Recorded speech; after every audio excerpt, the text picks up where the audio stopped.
Perezida Uhuru Kenyatta wa Kenya yatangaje ko igihe cy'amasaha y'umukwabo w'ijoro cyongerewe aca ibiterane bya politiki mu gihugu bitewe n'ubwandu bwa virusi ya corona bwongeye kuboneka muri ibi byumweru bishize. Abanyamozambique bahunze inyeshyamba amajyaruguru y'igihugu bacumbitse mu mahema hafi y'inyanja mu mujyi wa Pemba.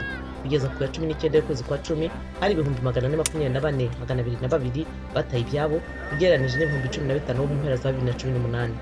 Madamu wa perezida wa Zimbabwe Hakainde Hichilema yahakanye uruhare avugwaho mu kunyereza zahabu. Abategetsi bavuga ko uyu muyobozi w'urugaga rw'abacukura amabuye y'agaciro yatawe muri yombi mu kwezi gushize afite ibiro 6 bya zahabu ku kibuga cy'indege yenda kurira iyajyaga Dubai. Abanyamideli bo muri Sudani bateguye amamurika ahuriwemo n'abantu b'ibitsina byombi yerekana ihangano ryabo bishya. Ikintu kitashobora gutekerezwa ko cyashoboka ku ngoma ya Omar al-Bashir.